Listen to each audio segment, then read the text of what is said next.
Thank you everyone for joining us today and welcome to Beyond Bake Sales, Strategic Insights to Fundraising Events.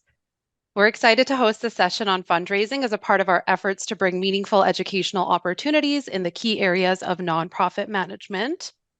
My name is Sandeep and I use she, her pronouns. I am a program coordinator here at IntegralOrg and I will be hosting today's session. You can reach me in the chat at any time. I am here to help. We will begin today's session with a land acknowledgement. We would like to acknowledge that IntegralOrg is based out of Mohkinstsis, which is the Blackfoot name for elbow. This refers to the confluence of Elbow and Bow rivers that run through Treaty 7 territory. Mohkinstsis is the traditional territory of the Blackfoot Confederacy, which includes the Siksika, Piikani, Kainai, as well as the Stoney Nakoda First Nations, consisting of the Chiniki, Bearspaw, and Goodstoney First Nations, the Tsuut'ina First Nation, and the Métis Nation of Alberta District 5 and 6. We have a long way to go in addressing the tension between the legal and governance structures that we work within in the nonprofit sector and efforts towards truth and reconciliation.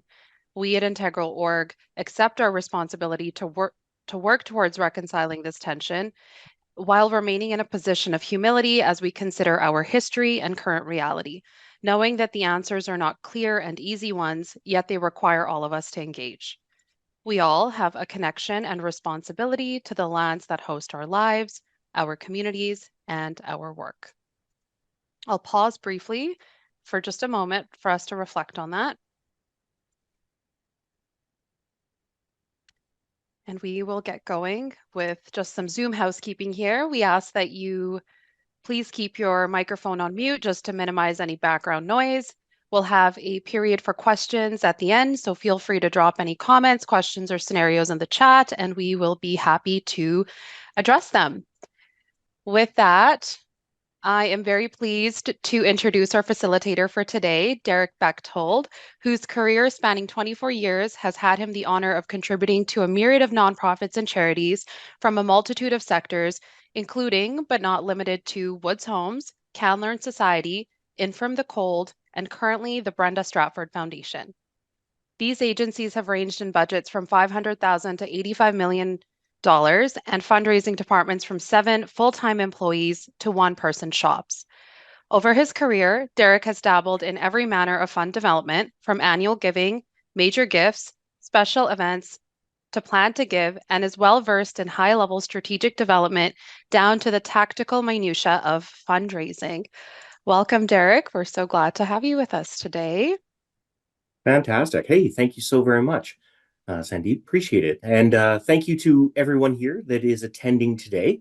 It's fantastic to see people of all kind of ilks coming out. We have individuals that are fundraisers, people from Mark Hom, executive directors. And what I find really, really cool is that we have some board members, some volunteer board members. So bravo to you guys. Events are they are part and parcel of our charitable lives, right? They are often golf tournaments, they are galas, they are bake sales, they can be third-party events. It runs the gamut, and regardless of where you sort of fit within them, whether you're pro event or you're not, they are important to our charities. So let's sort of take a little bit of a deep dive on events, but more from a strategic lens, okay, as opposed to just that hardcore minutia type of thing. So this is a bit of an overview of what we're going to look at today. So the first thing that I always like to address is what is the why of events, right? And that sort of gives us a bit of a foundation to go forward.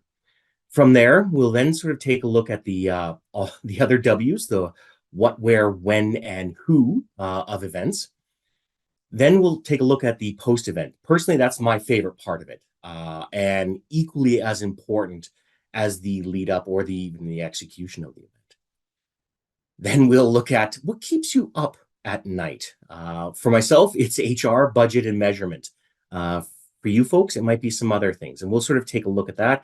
And then finally, the last point, and this is quite funny because this is very telling for today, we'll look at Murphy's Law. Right? Anything that can go wrong will go wrong. in an event. So yeah, let's dive in. So if we take a look at what is our why for events, and if you move on to the next slide, Sandeep, thank you so much. People don't buy what you do; they buy why you do it, and that's from Simon Sinek.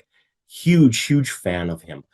It is very important to sort of sit down and figure out, why are we holding this event? For what particular reason? Ensure that you have all of the relevant people at that table when you're deciding why you're holding this event. That includes your leadership, that can be volunteers, that can be board members, that type of thing, important staff.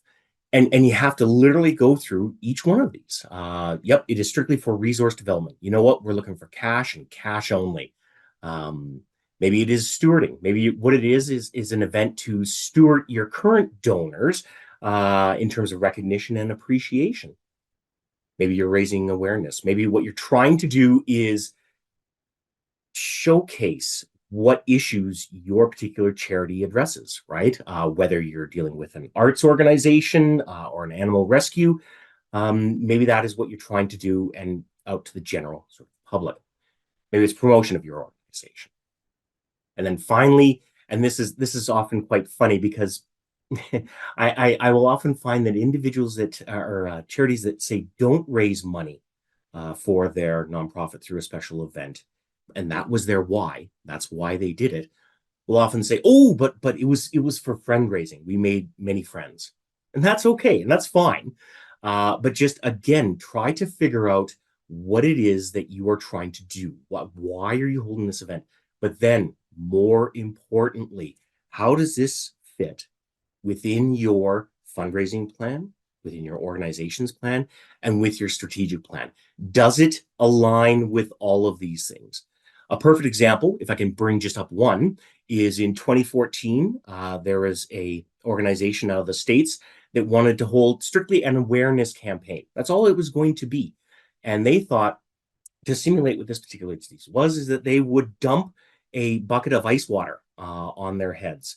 Lo and behold, and after a whole sense of viralness took place, $220 million was raised worldwide. They didn't anticipate that, nor was that their original why, right? If we can go on to our next one, I'd like to sort of hear a little bit from the gang here, just in terms of, and if you could write sort of in the chat, that would be fantastic. What would be your why for hosting an event? And it can be, again, a myriad of different things why your particular agency would hold an event. Are you thinking about doing a huge golf tournament? Are you thinking about doing a gala or maybe a little wine tasting? Is it going to be for money? Is it strictly going to be for money that you're trying to raise, that you want to raise money for? Or no, we've just started a brand spanking new charity and we want to get our name out there. So is it a public type of event?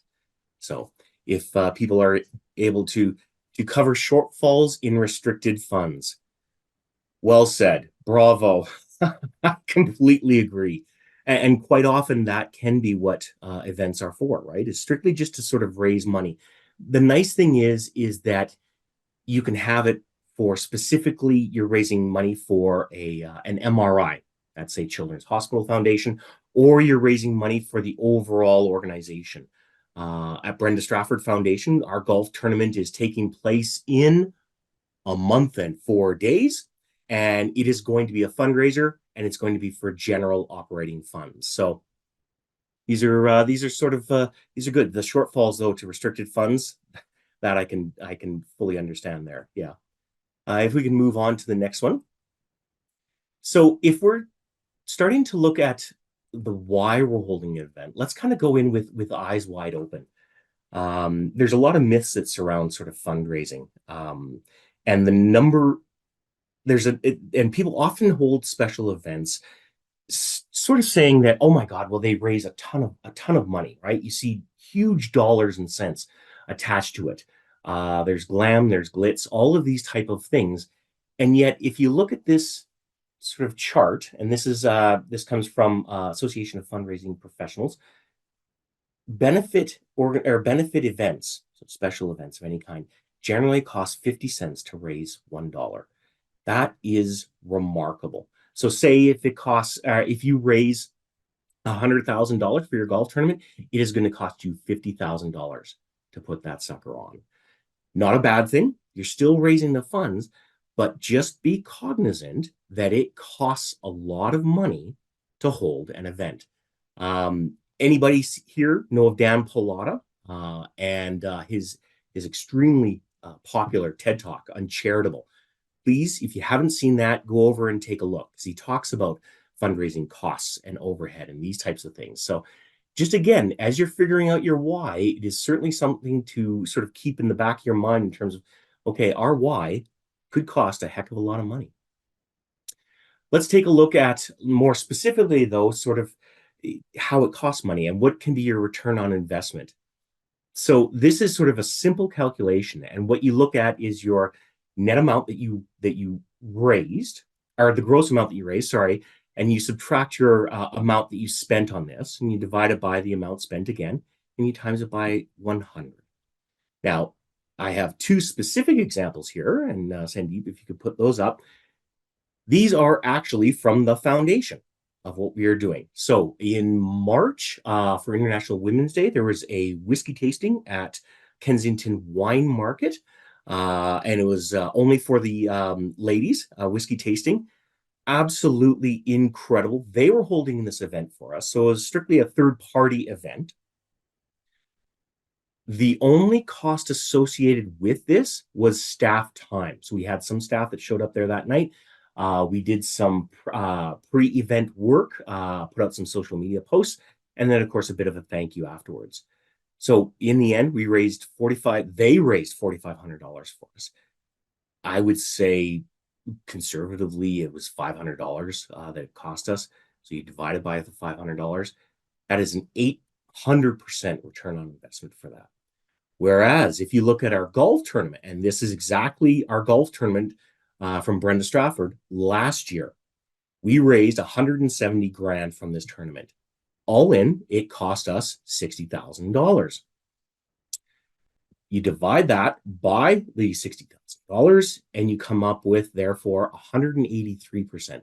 Now, far different in terms of totals and amounts, but again, you can see where the yield is and what the time that you put into it. And there's some other considerations here as well, things to remember. Staff time. So in the whiskey tasting, you heard that I mentioned we had a couple of people that attended that night, networked a little bit. We did a check presentation afterwards. That $500 includes staff time. This golf tournament does not include staff time. So that doesn't include my time at all, which was probably, I would say about 0.1 FTE. We have a full-time special events coordinator. Of course, a little bit of my boss's time in terms of high-end asks for sponsorship and whatnot. We did not include staff time. So just can you imagine what that ratio would be now? Also, it would be far different if you were looking at donor acquisition or even sort of friend raising, right? Or even awareness raising. These numbers would be far, far different.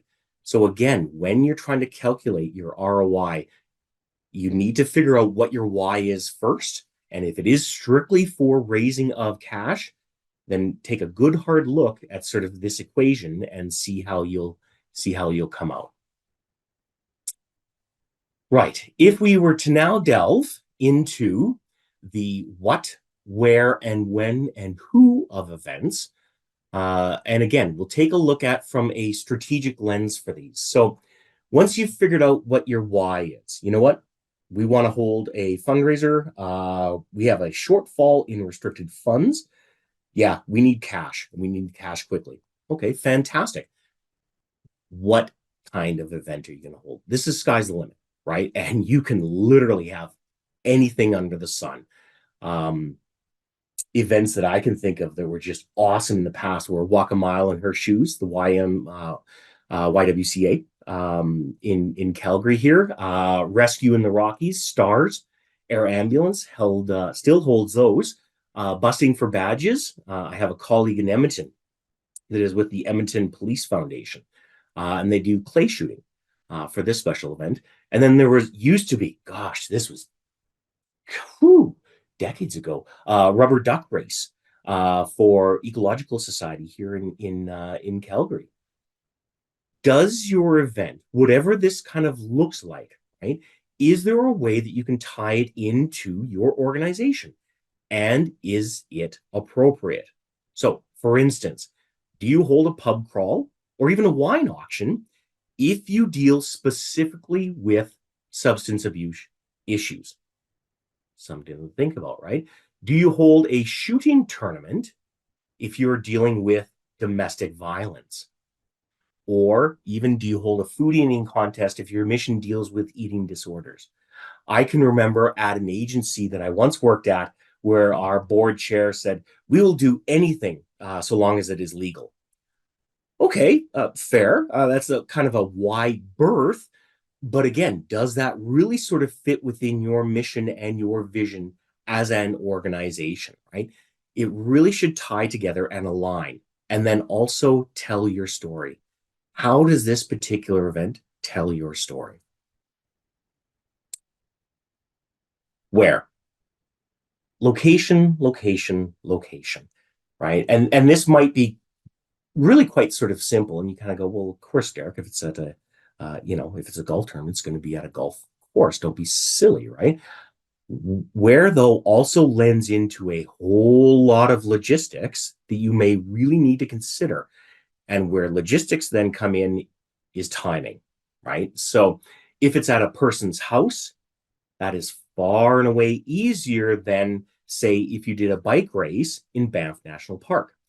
When I was part of ARBI, Association for the Rehabilitation of the Brain Injured, we held our psychotherapy, which was a race in at the Bow Valley Parkway in Banff National Park.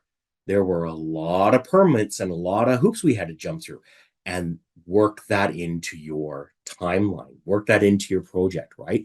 How will this affect your overall event? Please do not forget about things such as insurance, approvals and permissions, and emergency preparedness. Once you start to bring the public into your event, this is where OH&S and this is where emergency preparedness really, really comes to the fore. And remember, anything that can go wrong will go wrong. We'll highlight this in some slides coming up. So if we can go on to the next one. When this one is a hoot. I like this one because again, you'll sort of say, okay, Derek, really, you ain't being none too bright here. If you're holding the golf tournament, you're not going to hold it in the winter. Okay, that is absolutely fair. But if you have a gala, do you hold it in the morning or the afternoon or the evening, right? Prior or eons ago, it would be perfectly fine to hold an event on September 11th. Do you hold an event then now, right? Is that appropriate? We held our golf tournament last year, September 8th. We thought that that would sort of fit in. It fit in really kind of nicely with our overall fundraising calendar in terms of when we were going to sort of send out some personal asks to people, other events that we had going on, just what fit in also with strategic planning for us. Lo and behold, though, we didn't have a rush for our sponsorship and registration until literally the last week in August. We were sweating bullets right up until then. Why? Because everybody was gone. It's the summer. No one responded. So we were ghosted for all of our sponsorship requests and all of our registration requests, right? Sure enough, August comes and the floodgates just open, and it was fantastic. And actually what happened is we had too many people for the event. Go figure, right? But it is important to sort of consider when you're holding an event. I would also, please, please, please take a look at what are other events that are going on in your community. Are you literally going to be doubling up when there's a major hockey tournament happening? Or, I can remember again, years ago, there was a special event that was taking place, and it happened to fall right on Game 7 of the Flames when we were in the Stanley Cup Finals. Yeah, I know that clearly that was a long, long time ago, but you get my point. You get my point. You really need to sort of pick and choose and be deliberate and intentional about when your event is going to fall. Who? Oh, this is a neat one as well. This really can be broken down into kind of two areas. First, it's your audience, and this often ties back into very much your why. Okay. So if this is for a strictly fundraising type of an event, it's going to be for donors, right? Okay, so then who do you invite for this? Make sure that you invite all of your donors. If this is for, yeah, we want it for donor acquisition, we need to bring new people on board for us. Okay, that's absolutely fantastic. Then maybe that's prospects, maybe it's for the public. This could also be just sort of a private thing. Or does this involve some of your clients? Now, if you say deal with the vulnerable population. So for us, it's seniors. We also have a program that deals with domestic violence. So if we do have an event that deals with our clients or our residents, we have to be very, very sensitive to who else will be there, right? So these are important considerations. Human resources. So that's the other slide. Oh, sorry, if we can go back one, just Sandeep. Sorry, no, that's okay. Human resources. Remember, we talked about in our ROI, do you include staff time or don't you include staff time? This is where it really comes to the fore, right? Do you count in your staff time? Okay, then how many staff are going to be included in this event? Do you have a full-time events person? Fantastic. Good on you. That's great. I was sort of born and raised in sort of one-person shops. So I sort of understand that you are chief cook and bottle washer, and you are the special events person, among other things. So how much time are you going to allocate to this? And then therefore, do you actually have that in your ROI, right? Volunteers can be fantastic.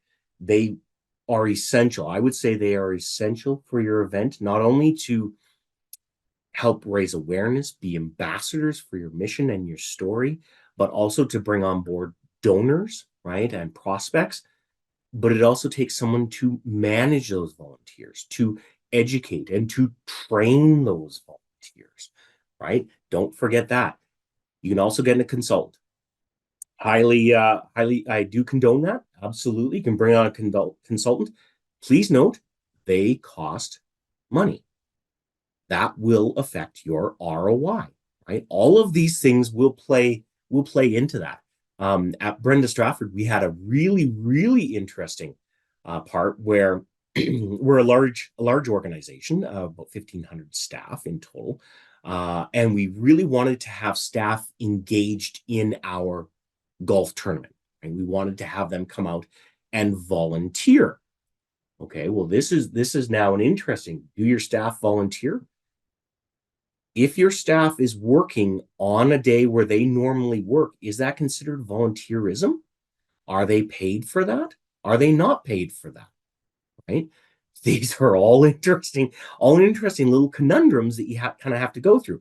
Now, it may not just necessarily be at a big agency like I'm at, but I think for sort of the smaller grassroots is okay, if you have a small shop in rural Alberta and you're trying to hold this golf tournament, it could be all hands on deck. So if you have all of your staff that are engaged and doing these things leading up to your golf tournament, day of, right? You pull the trigger, everybody's on site. That's just the way it's going to be. Who's running programs? Do you cancel programs for that one day? You just sort of push it back. So again, all of these things are important to sort of consider. Right. Many things keep me up at night. I'm not going to lie there. But there's a couple here that I want to sort of delve into a little bit, and that's partnerships, budgets, and measurements. So if we look at partnerships, this is I think a really, really good thing to consider is we have how many charities in Canada? About 180,000 nonprofits, I believe, 85,000 registered charities. Chances are there are a number of other organizations that do very, very similar to the good work that you do. Therefore, if you want to sort of share that burden, share the expense, share the risk, you can bring on a partner. And that might certainly fit, right? And certainly, so long as there is good alignment there, I do condone that. And I think that would be awesome. I think, though, there's a number of things that you need to sort of consider straight from coming out of the gates, right? You've got to have this MOU. Therefore, it kind of levels the playing field. And it also, oh, we have a comment there. Is it okay to have a dual why, for example, to raise funds and to increase our donor base? Absolutely. 100%. You can have, and this sort of goes back to sort of more that why you can have that dual reason why you're having a special event. But again, there are different tactics and there are different ways that you will measure your event if you're having strictly a raising awareness campaign versus strictly trying to raise dollars. Again, it's going to change a little bit if you have, we want to just have this for donor acquisition. We want to bring on new donors. So again, you'll come at it a little differently and you'll also measure a little differently in the end. Right, coming back to the partnerships, when does it start and when does it end, right? You have to clearly define this. Is the end date right? So our golf tournament is coming up in a month and 4 days. Can you tell I'm nervous? Yeah, a little bit. Does this partnership end on the 6th of June? Absolutely not. There is so very much that will have to take place post-event, right? Expectations. This one is huge. Who does what? You must have clearly defined roles and expectations, almost a terms of reference for each person. Who is in charge of marketing and communication? Who is in charge of logistics? Who is in charge of the fundraising, right? Who's in charge of the ask? Who's the MC, right? All of these little things you need to consider. Proceeds. Is it a strictly 50-50 split? Hey, if somebody's doing 60% of the work and the other person is, of course, now my math ain't none too good, I'm assuming it's 40%, are the proceeds still 50-50, right? And then finally, and this is a really interesting question, and this leads back actually to the question that just sort of popped up in the chat, is who owns what? So say you're having some sort of charity event for an animal rescue, and you're out in rural Alberta, and you're partnering with another grassroots agency, and you raise, say, $10,000, and you have 15 brand spanking new donors, like just new people, completely new to your organization, or is that organizations? Who now owns that donor? Can both of you solicit that donor? Can both of you now send out newsletters, information, all that type of thing? So again, all of these things are important to consider as you're going into partnerships. Budgets. This one is also quite interesting. We've had some interesting things happen with us at Brenda Strafford. So, and I'll kind of go into this. So we can break it down really into sort of three kind of elements: your direct costs, your indirect costs, and then your overhead costs, right? Direct costs are, well, say for a golf tournament, you're going to have to rent out the golf course for a day, and then you're going to have to pay for the food. You're also going to have to pay for the golf carts as well. How much is that sucker going to cost? You're looking probably in the neighborhood of around $40,000 to $60,000 just for the golf course itself, right? That is your direct cost. Indirect costs, myself, right? So how much does Derek and his fancy, his fancy jacket, how much is that going to sort of cost? How much can we put into this event? Is it 0.1 of my time? Does that 0.1 sort of cover where I'm going to be out there drumming up sponsorships, drumming up registration, promoting this event, right? Overhead is mail outs. You need to do massive mail outs for this. You need to drum up support. You have to get people interested, right? This will also be things such as, oh, are you going to have little trinkets at the event, right? Oh, you need to buy 50-50 tickets.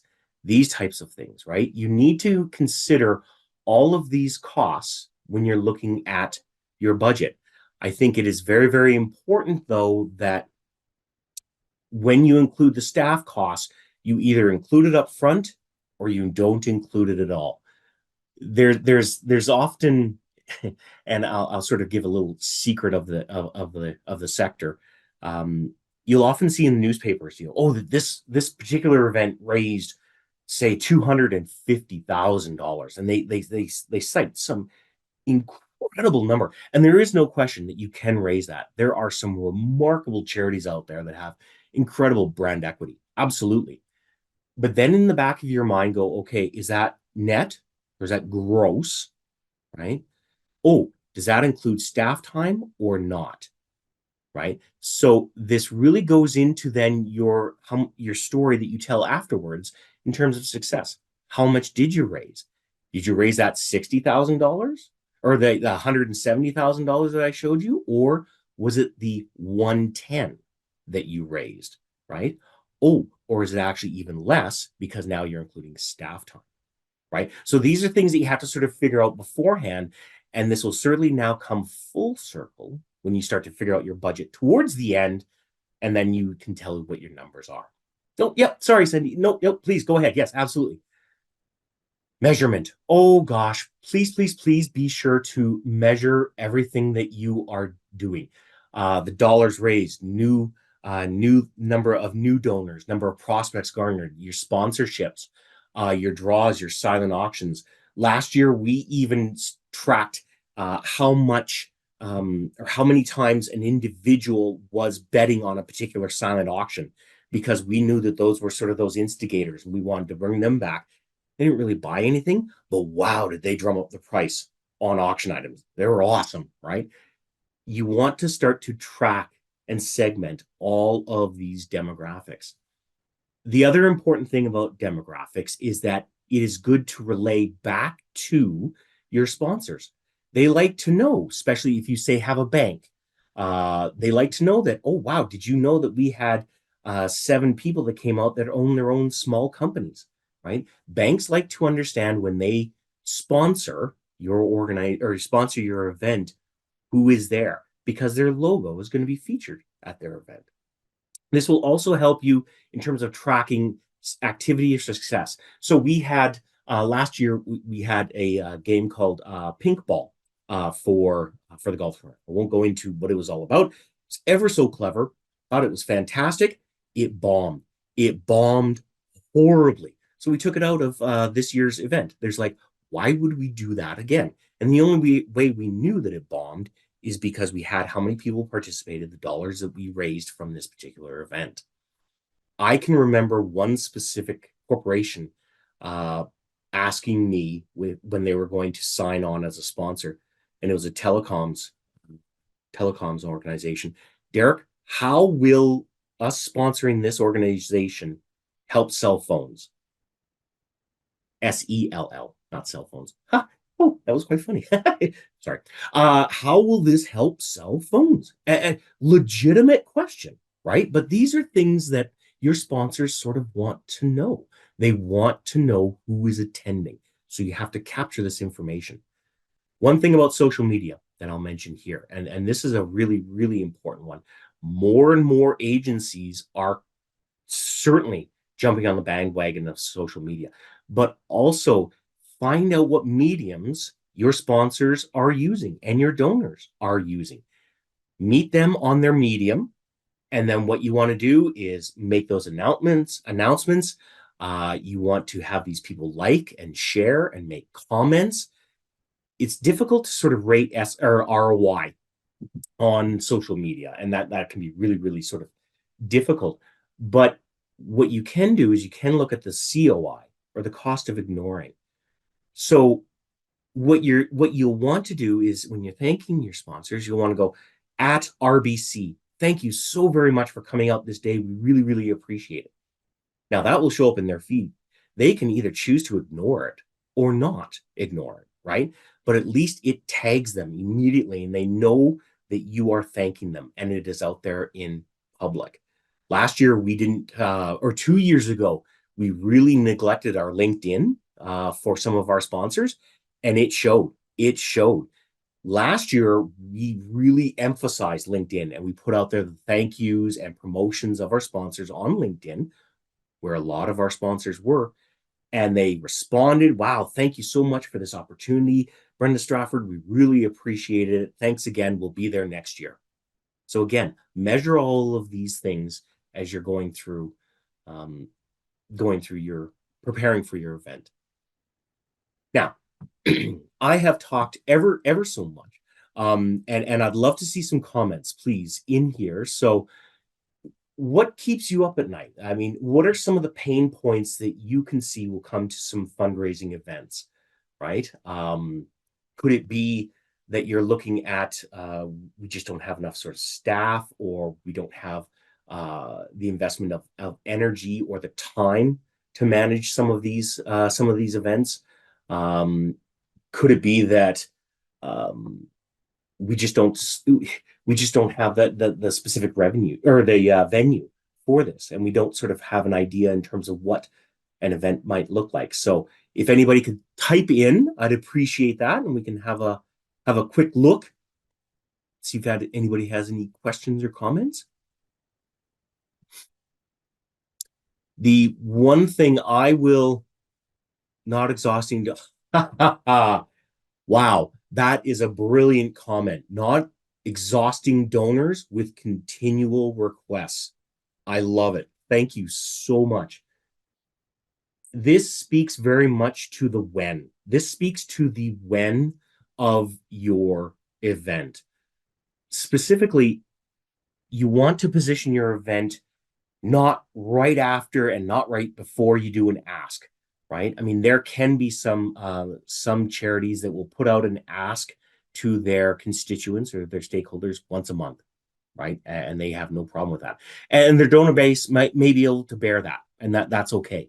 I am absolutely along with you on the you don't want to exhaust. And so therefore, I try to have my events really spread out throughout the year. So for instance, I will have, say, my annual ask in December, because statistically, that is when you do an annual ask. It is just the giving month. That's when you do it. I will also have an ask that I'll send out to all of my donors, say in and around May, right? Why? Because that's when people are just getting ready to go away for holidays. So they haven't gone yet. They're still around. In between, I'll do some newsletters sort of thing, but it's on those sort of shoulders that you may want to do some events. So that's why you probably see more events in and around September, October, this type of thing, right? Because people are back from holidays. Another thing in terms of when to hold your event. Sorry. Just going to raise this. Yes, ours was September 8th. We also ran into the problem of people coming back from their holidays, and that's great and that's fine. They are so very busy with their kids and school that they just are inundated with emails, and so they couldn't respond. So again, another great learning lesson for us in terms of when to hold an event, right?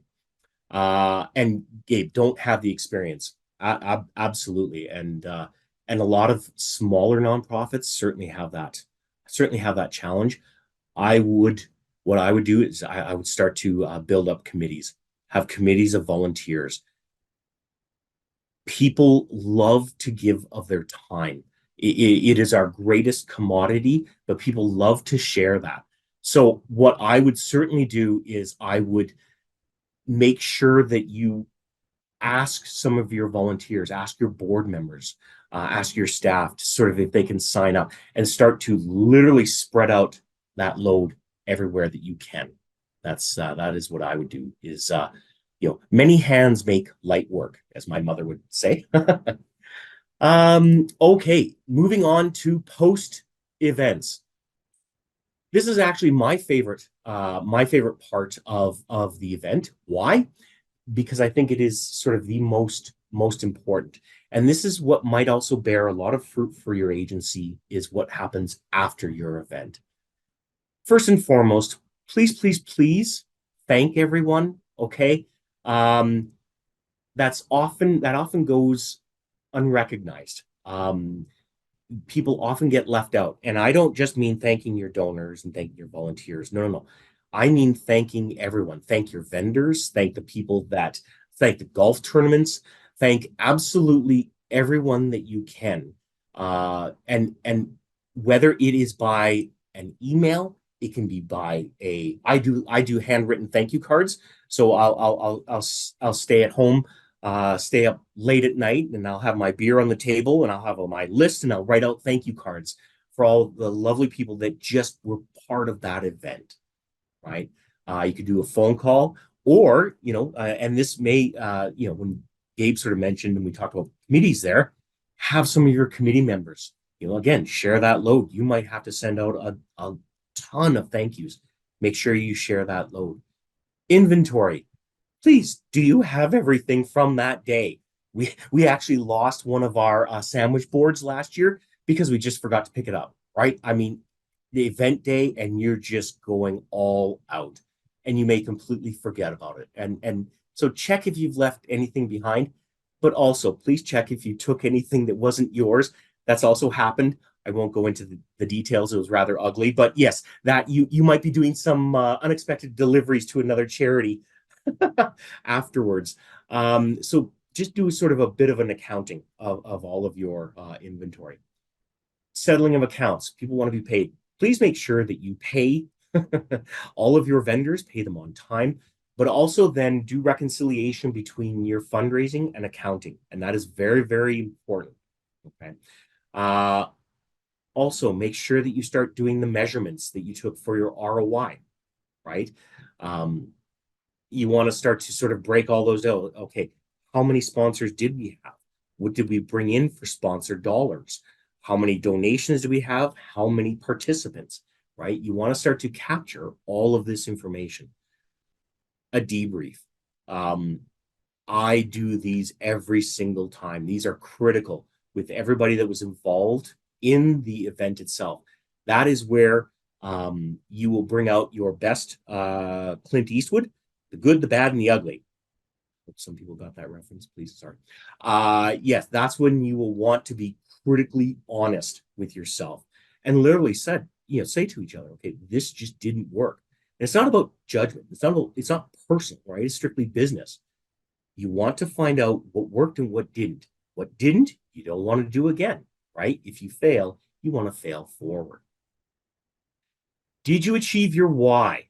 This one is interesting, and this goes back to another question about, can you have a dual goal for your event? If you hit your target, your fundraising target, and you wanted to raise $10,000 and you hit that, bravo, congratulations. Oh, wow. You also had a pickup in the news. You got into print media. Bravo. Certainly list those as some ancillary benefits as well, right? It could be that there were some completely different spin-offs. Remember the ice bucket challenge, right? So if you didn't raise any sort of money, but you said, oh, but it was a great friend raiser. It was a good friend raiser. Okay, you didn't raise money. Wow. But now with those friends, it is ensured that you now follow up. And this one is critical. And I have that in bold there. Please follow up with these people afterwards. Show them stats and stories. Show them triumphs and tragedies from your agency. Show them 6 months after. Thank you very much for this $10,000 to help out, ensure that kids can enjoy amateur sports and athletics and this type of thing. We were able to do X number of, we are a member-based agency, and it's always the same people who raise their, I think I know where this is going, raise their hand to help out with the fundraisers. We struggle to engage those silent members. Yes, that one is a difficult one as well. I think what you might be able to do is to get some of those, and it is always those champions, right? It is always those champions. Maybe have those champions join you to step up to the plate. Another thing is to have a one-on-one conversation with those members that don't stand up, just that one-on-one, and say, you know what is it that I can do to help you to take on more of this? What is it that you sort of need from me? So I think that is one element that you can do. I can remember, as just sort of a side note on this, at an agency I was at, and we were sort of conducting a major gifts campaign, and that was sort of going out and asking high-end donors for contributions, and we were utilizing board members for that. And there was one board member that came to me, and he was the president and CEO of a small oil and gas company, which I found, was fantastic, awesome. But he said, Derek, I suck at asking for money. I was shocked. I was absolutely shocked, right? He said, what I maybe can do is write some thank you notes. Well, sure enough, this gentleman, because he was so intimately tied to the agency that I worked at, could write these thank you notes that would just wow your socks off. It was remarkable what he was able to say. He actually therefore headed up our thank you team. So for those individuals that don't step up to the plate, could there be another nuance, something different? Could they be part of the follow-up or the thanking? That might be an option for them, because some people have difficulty asking, and maybe that's what they see a special event specifically doing, is just the asking. So I hope that helped out with that answer, Trish. Okay. Please let us go on to Murphy's Law. I do love Murphy's Law. Anything that can go wrong will go wrong. Please hope for the best, plan for the worst. COVID-19, I think, COVID-19 is probably one of the best reasons to sort of plan plan for the worst. Currently, as we speak, I am here at home. My voice sounds a little raspy, whatnot, because Tuesday I tested positive for COVID. I work at a seniors facility, so there is no way I can't step within 10 yards of the place, sort of thing. But we have an event that's coming up in a month and 4 days, right? Wow, what are you going to do, right? Always try to mitigate as best you can for what could happen, for what could go wrong, right? It could be the COVID-19. In our we held our golf tournament in 2020. It was done in September. I wasn't at the agency at the time. Of course, that was right after, I don't know what wave we're in for COVID, but I think 2 days before the event, they had to undergo massive COVID testing again. This might be in 2021. I think it was 2021. Yeah, and they had to undergo massive COVID testing for everybody that came out. They had to set up 2 days before 144 people to undergo a COVID test. That is an incredible pivot, right? That is absolutely remarkable. So not enough people, too many people. So in our golf tournament last year, like I said, we had this sudden explosion of people come on board, and we had too many. So we had to work with the golf tournament to try and deal with that. Okay, full golf tournament, 144 golfers. We had 147. What is it that you do, right? How do you sort of mitigate that? On the other hand, right now, we are struggling. It is a challenge to get our 144 golfers. So what do? You beg, borrow, you steal, right? You go to all of your supporters. You go to your board members, your volunteers. You make them an offer they can't refuse. That was my worst godfather. I'm sorry. But no, these are things to sort of consider, right? There could be bad press. There could be good press, right? So ensure that you have all of those situations earmarked. What if you were too successful, right? I mean, look at the Ice Bucket Challenge. They had to scramble afterwards to try and literally fit and find where $200 million was going to be allocated to. People wanted to find out, right? Um, so what you need to do is write down all of these emergency plans. Okay, so make sure that you have those ahead of time. If we can go on to the next slide here, please. So for everybody out there, and if you have a story, please just type it in the chat, or anything that you might have encountered in terms of an event that went sideways, and sort of what was it that you might have learned. I have actually two examples. One happened many, many years ago, and one just happened April 18th of this year. We were holding, it was National Volunteer Appreciation Week, and we were holding our volunteer dinner. We had 100 of our volunteers come out, some wonderful donors as well. It was fantastic. So looking forward to it. On the day of, our event coordinator was unable to sort of show up, and she's been off since. That just threw us into a sunder, right? She had everything under her wing, right? I had to suddenly take over, and literally that morning I was reading over everything just to get prepared. Fortunately, she left exemplary notes in terms of the wheres, the whens, the hows, the flow, the program, itinerary. Everything was clear cut and broken down. But that can just happen right out of the blue, right? If receiving cash in a fundraiser, have clear process to safeguard it. Brilliant, absolutely brilliant comment. Absolutely. Small charities, and I've been at some real small ones. Oh yeah, you just trust your volunteers, and they just have a nice little petty cash box, and they just sort of come up and they hand in their money, and there it is. We're far larger at Brenda Stratford, and we have a lot of procedures in place and some processes, and we have to adhere to those, right? So who is counting the money? Who is signing off on the money? We also have payment machines, right? So you have to safeguard that. These are important things to consider. I'll give one more example, if I may, in terms of a lesson.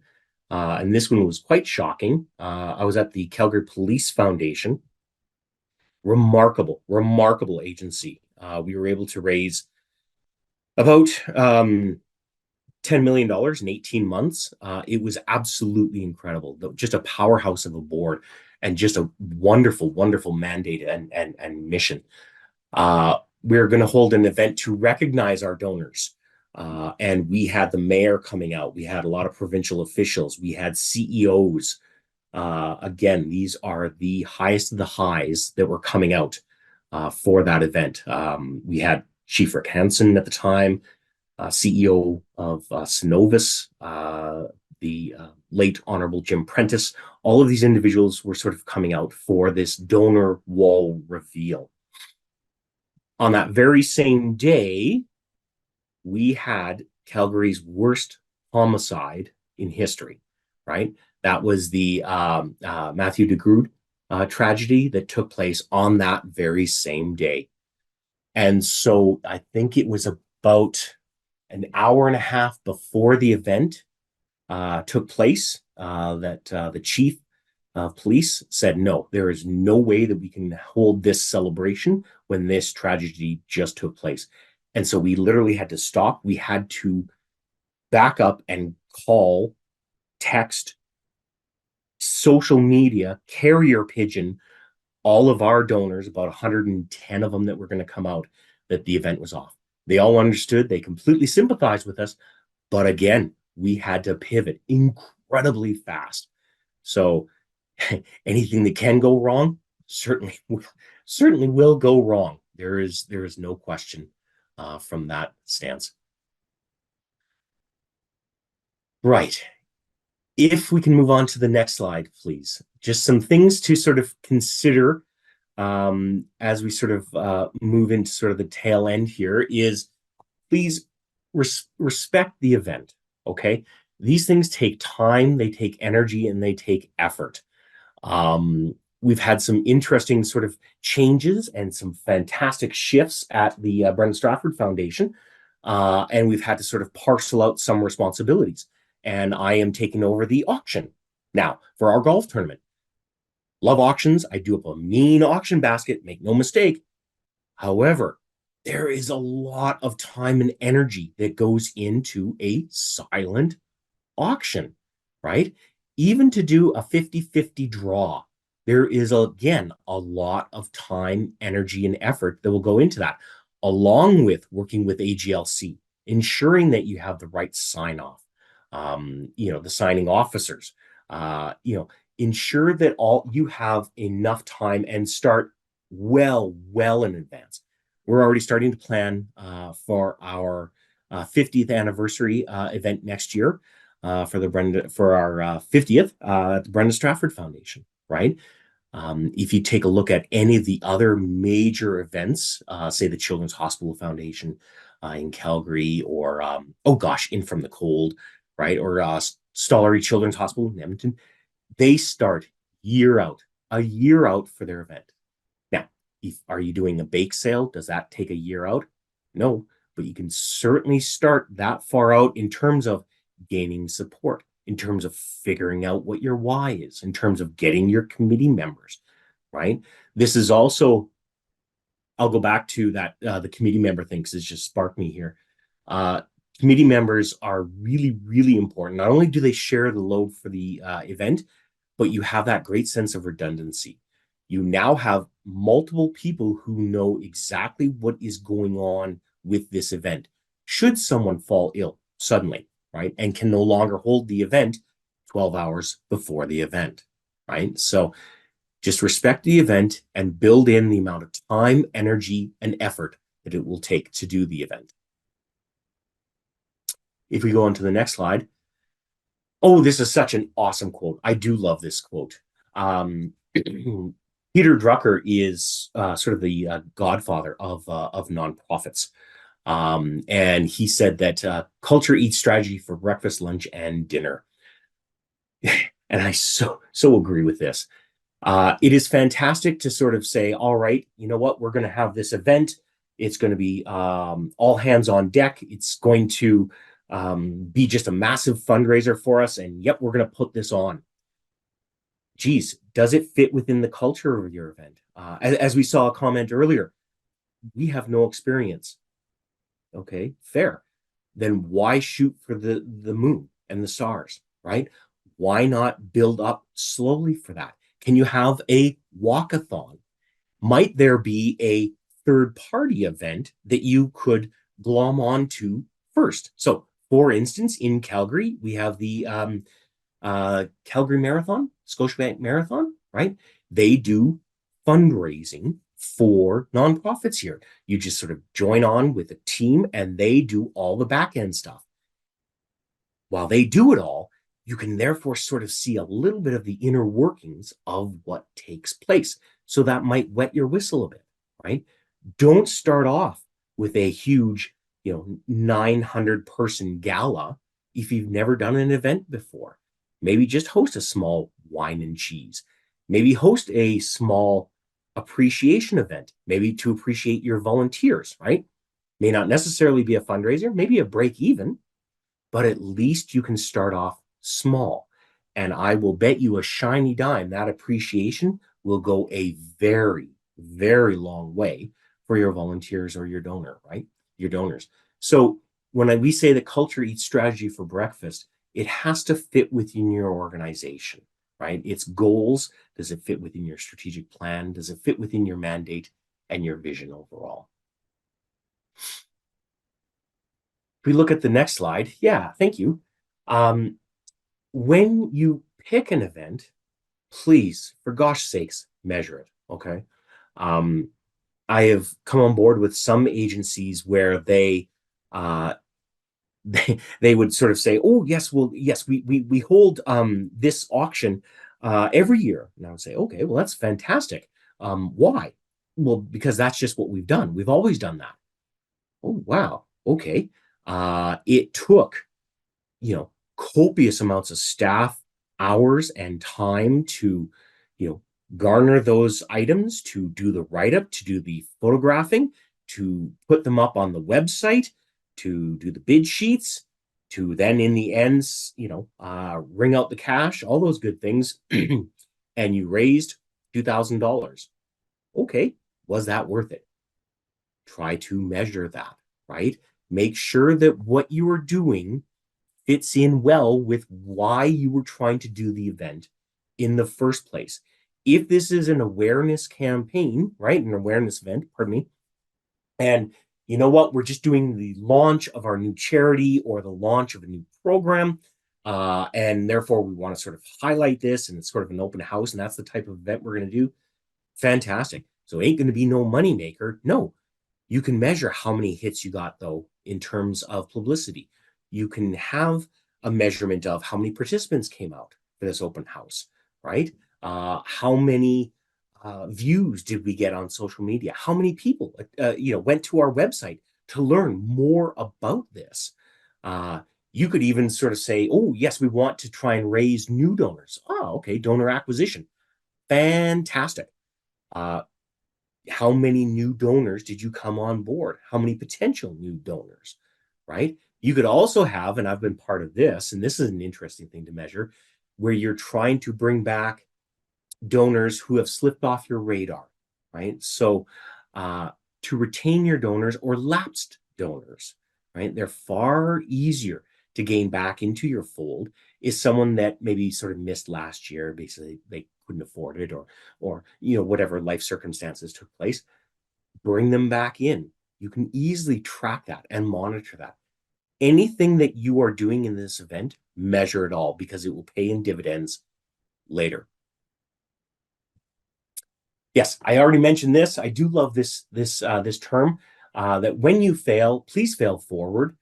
Um, I think this is critical, and this speaks to sort of nonprofitness a lot. Quite often in our industry, we do not have a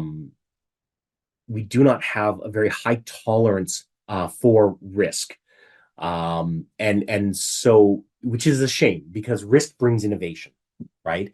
But on a small scale, you can kind of take a look at, so for us, our auction, right? It did not do well last year, given we had 35 lots and we put in an incredible amount of time. It was online. We opened it up a week before. It was outstanding. We had trips, the whole gamut. We actually raised less than what we did the year before. Why? What's going on here? Right? So we were able to crunch the numbers to see who bid, how many times they bid, how often they bid, and we were able to sort of cater to that. So this year, we've refined our auction to specifically those nuances that seem to sell: golf items and sports items. Fantastic. You know what? Oh, and and alcohol, beer baskets, wine baskets. Those things sold. They sold very, very well. Okay, then let's have the majority there. Let's focus on that, right? We were able to learn because we measured it, and we didn't say, wow, okay, wow, we suck. This is a horrible idea. We'll never do it again. No, improvise, adapt, and overcome, right? Move forward. And then finally, when you succeed, please celebrate. I don't think that's enough that we do in our charitable sector, because we're often far too humble of people, and we don't sort of like to do that. But no, sit back. After the golf tournament, all the entire team and committee got together, and we had a glass of wine, and we just kind of, whoo, this was remarkable, right? So yes, please, if you can, celebrate what just took place. I have at the office a little squeaky toy. It's actually a dog's chew toy. It's a squeaky donut. And anytime we get a major sponsor come on board, we squeak the donut and we run around the office, right? It's silly, it's ridiculous, but it's just one of those things that sort of keeps you going, right? It keeps the blood flowing. So yeah, please remember to celebrate. And I think that is us. And I would love to sort of field if there are any questions. I know that there were some, I believe I might have missed at earlier on in the chat. So I'll have a look if anybody asked anything else. We Student also, cash fundraiser. there's also some questions that were submitted during the registration. Oh, please. Yes, please. I have one here. I will pop in the chat for you, Derek. Oh, very good. Oh, jeepers creepers. Um, wow, what a great question. So though there were a couple that I mentioned, so if you were to Google walk a mile in her shoes, that was the YWCA. What, what that was in downtown Calgary. Calgary CEOs would have to don the Manolo Blahniks and your 4-inch heels and sort of have to almost have a race down 8th Avenue. And that was a fundraiser. Phenomenal, right? Walk a mile in her shoes. Busting for Bulls. Again, that was a great one up in Edmonton. Edmonton Police Foundation. Have a look at them. Rescue in the Rockies. I think that also was quite brilliant, and that tied in very, very nice with stars. Google that. What they did is they on the stars helicopter, they would take these presidents and CEOs of companies that supported them, and airlift them out into the mountains, and they would only have their phone, and they would have to phone people to raise enough money to bring them back. So they'd have to just have their contacts and hope that people hope they didn't have too many enemies would bring them back. These are things that run parallel to the mission and vision of the organization, and yet I think they are brilliant. They're absolutely fantastic. I can tell you about one event that we had the Brenda Stratford Foundation. So one of our programs is the Heart Home Network, which is it provides secondary shelter for women and families who have experienced domestic violence. And so on International Women's Day, we held our mentorship auction. And so what we had is a number of really influential and incredible women that would offer up an hour of their time in this online auction. And people would sort of bid to have an hour time to pick their brain, to seek wisdom, insight, and whatnot. Fantastic. Just an absolutely interesting idea, right? Again, it fell parallel to sort of what we were doing. So, Bonnie, has anyone ever done a fundraiser catered to men? If so, what works? I was thinking of something along the lines of caveman man. Oh, forget about it. That would be awesome. That type of thing. And that's what I think where you can so totally think outside the box. I mean, whoever came up with, and I'd love to do the research on that, whoever came up with Movember, right? During sort of, grow the mustache sort of thing for November. Absolutely brilliant. I think that's fantastic. Again, and it fits in, it aligns so very well with what you do. In the lines of caveman, I think that would be fantastic. For something like that, I would also really say, and sorry, I don't know where you're based out of, Bonnie. Um, I would probably go to a lot of service clubs. And that's the wonderful thing about rural communities, right? I drive into Okotoks in terms of where I work out of. And on the side of the road, I can picture the sign right now. This community is supported by, we have Lions, Rotary, Kinsman, right? I'm in Red Deer. Oh, Christmas cracker. Yeah, there's no question. You are going to have Rotarians out there. You're going to have Kinsmen as well.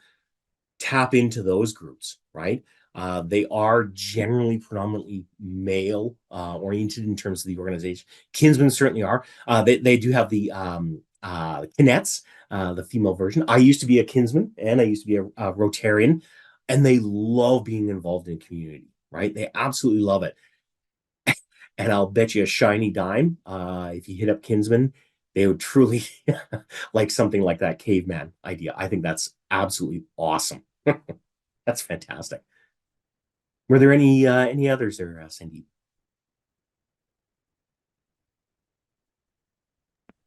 There was a question about just measurements and what things Oh, to be considering, but we covered quite a bit of that. If you'd like to okay. recap, um, any highlights from that section?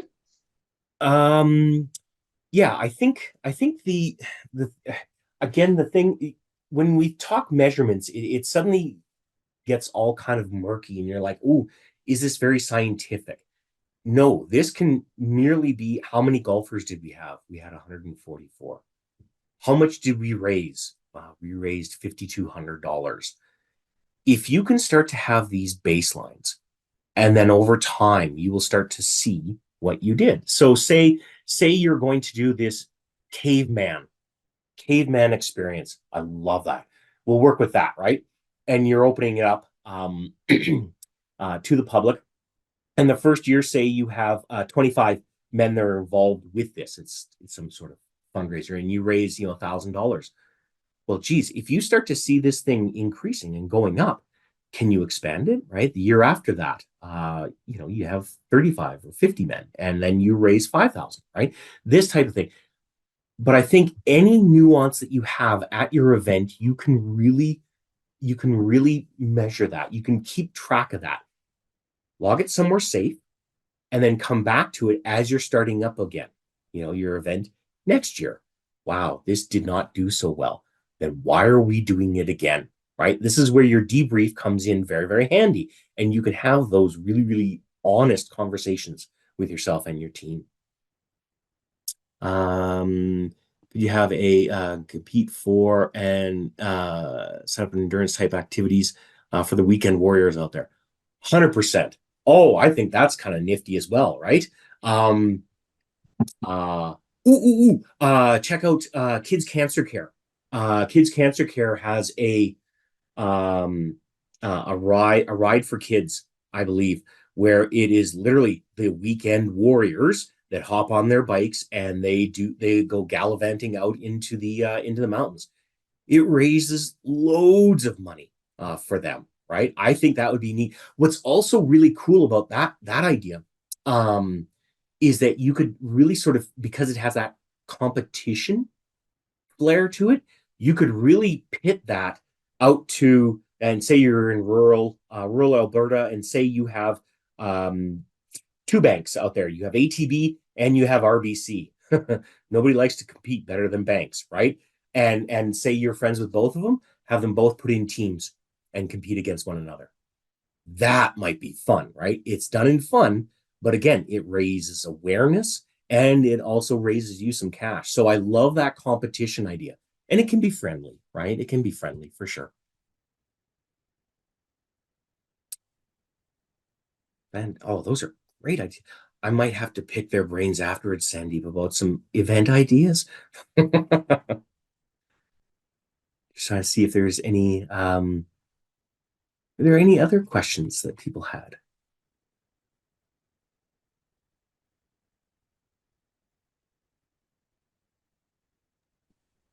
Were there any others that people submitted beforehand, Sandeep? No, I think we covered the two that have not come up yet. So, Oh, okay, okay. mhm. Yeah, I think again, I sit on the fence. Personally, I sit on the fence when it comes to events.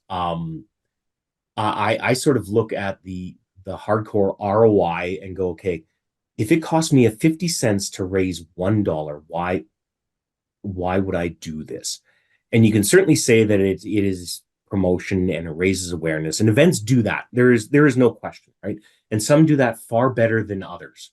Uh, you know, you can kind of say, how does 400 or 144 people out on the golf course who are a wee bit tipsy, batting a ball around, align with your mission, right? One could sort of say that. Um, and so I generally sort of fall on that idea of events are extremely costly, and go in with your eyes, certainly your eyes wide open. I think though that they are essential for any agency, and certainly a tool to have in your fundraising kit. Um, I think, and again, they don't have to be massive at all. They can be sort of small little things. Oh, they can be a bake sale, to be perfectly honest. They could also be a massive garage sale, right? Um, it could be, you could be going to like a community fair or something, and you just sell like, animal toys or whatnot. You can glom onto these types of things as a type of an event. I would also suggest, and this comes back actually to a couple of questions that we had. I would also recommend maybe putting out to some of your close friends and supporters. What type of events do you think you would support? What type of events would you like to see? Now you need to be very, very careful when you put out this question, um, because careful what you wish for, right? And you may have just a number of people coming at you with tons and tons of fantastic ideas. But I love the old adage of, if you ask people for money, they'll give you advice. And if you ask people for advice, they'll give you money. People love to be given, people love to give their opinions. They absolutely love it. And I find there is seldom a better stewardship component than to ask your dear supporters, volunteers, donors, board members, whatever that is, for their advice and their support. Bill, I'm thinking about, we really want to try to elevate our organization and really get it out there in the community. Do you think we can do some sort of walk-a-thon? Do you think we could do a bike-a-thon? What are your thoughts on this? I would love your take. You have any suggestions at all? And get Bill to start to think about this, right? Bill will go, yeah, let me put my brain to this. Let me have a think. There's this could be done, this could be done. Oh, you guys could do this, you could do this. You know what we could do? You'll suddenly start to see a shift in the conversation, and Ben will start to use the term we. We could do this. We might be able to do that. I could connect with Betty. Betty is over at this other corporation or is over at this service club, and we might be able to pick her brain on this, right? This is how you start that wonderful, thought viralness, right? Where you can get people on board, is asking of their opinion. Now, again, you have to be careful. You don't want to have it go out there and then have 50 people show up with just all these great and groovy ideas, and now you're suddenly on the hook for all these ideas. No, you go to some very near and dear supporters of yours, and that can be the volunteers or that can be the donors. And you say to them, look, I really need your advice. What are your thoughts on this?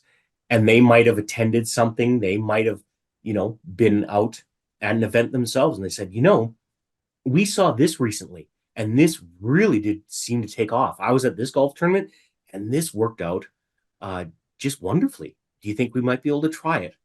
And lo and behold, you certainly might. So that might be a great place to sort of start. And especially if, and this comes back to that one question about, we don't have any experience, right? No, but the people that are around you just might, right? And not only do they have experience, they've been part of these things or they've seen them in action, right? And asking them is always a fantastic stewardship component, no question at all. So yeah, I think that's what I would say. Yeah. Wonderful. Derek, as I revisit some of the registration questions here, the other question that wasn't directly related to the content of today was about, well, actually, maybe it is if today's topic and what you've shared is applicable outside of the Canadian context. So I really love the reflexivity of the framework you've offered about assessing the 5 Ws. Is there anything else you would say that could kind of speak to that a bit? Though we are Alberta based, I wonder if this also applies. Again, you kind of touched on it about subsectors and assessing who you are as an organization and your vision and mission. Yeah. I think don't you just love it when the host answers the question for you? I love that. Thank you, Sandeep. Thank you. Um, no, you raised an excellent point, right? I mean, are you able to pick this up and then transport it elsewhere? Obviously, there are some different modifications, right? I mean, if you get into sort of the logistics and minutia, I'm thinking of things such as licensing. I'm thinking of things such as permissions, this type of stuff. Um, Donors can be different elsewhere, communications, privacy laws, all these types of things. But I think when we have all of those nifty W's and you go through those deal more with the thematic, right? And those go towards, it doesn't really matter where you are or what topic you are dealing with, right? Um, you can start off with that. Okay, why are we even holding this event in the first place? And you write that down. Yeah, we want to raise money. We have this shortfall in restricted funds. We want to raise money for this widget. Okay, well, then that's fantastic, right? Okay, then you start to build in the wheres and the whens. Now, obviously, your where, that's location based, right? That's geolocation based. Um, but there are still, considerations of it will be far. I've held very highfalutin wine tastings at a board member's home versus when we were at In From the Cold, we held galas that had, oh, good gravy. We had about like 900 individuals there, right? These are all things that you have to sort of consider. So regardless of what city, what state, province you are in, I think these W's, you are able to transport those over there. Again, I would just be very careful though in terms of some of the legalities, permissions, and insurance, and all those things. 'Cause I know those will play differently, and especially if I can also raise because quite often with events you will have AGLC, right? Alberta Gaming Liquor. It used to be Alberta Gaming and Liquor Commission. It's now Alberta Gaming, Liquor, and Cannabis.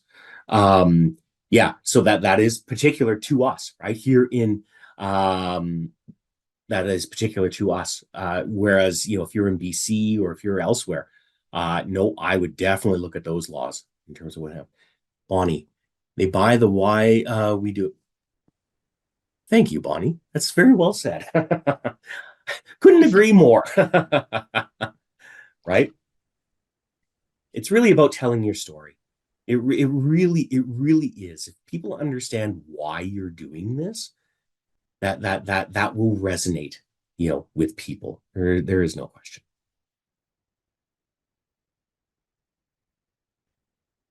Is there anything else, Sandeep? Or No, wonderful. Derek, thank you so much. Thank you for taking the time to go through these questions with us and for your energy and for a very informative session today. well, thank you, everybody, and thank you very much. There wasn't any. I didn't sort of conk out or narcolepsy, and I didn't lose my voice or anything. So that was wonderful all around. So thank you for your patience. No, you were great. I think I coughed more than you did, so it was quite impressive actually. Everyone, thank you so much for your patience with us with that tech glitch earlier and for your engagement and feedback as we've been going through today. Your comments and questions in the chat are always appreciated.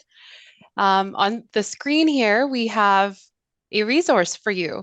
So as a part of your post-workshop package, you will receive an updated resource list that may be of use to you.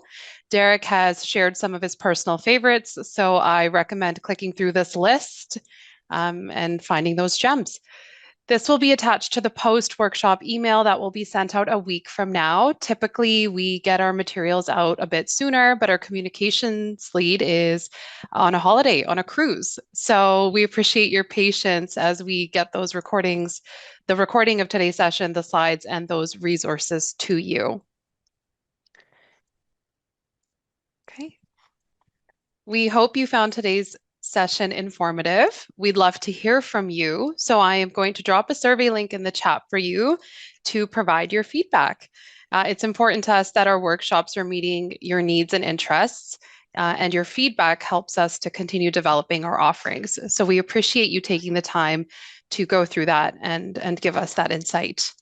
This survey will also be emailed to you after the workshop. So if you don't have a second right away, you'll have that link there to refer back to.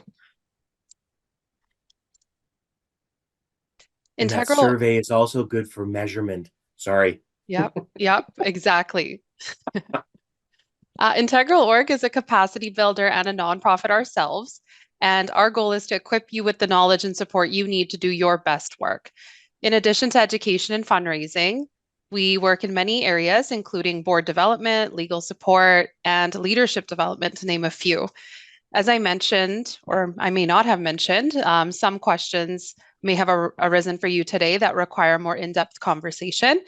IntegralOrg offers free problem-solving services like a short phone call, a video conversation, or a 1 hour-long problem-solving session called a clinic. So if you feel that there are some questions lingering for you, do reach out to us and we will set up one of those meetings between an IntegralOrg expert and your team. These free services are a part of our mission to educate and support Alberta nonprofits. And you can find out more by visiting our website or contacting our admin email, which is on the screen for you now. Okay, well, thanks again, everyone, for being here and for your engagement. And we hope to see you again soon. Take good care. Have an amazing rest of your day.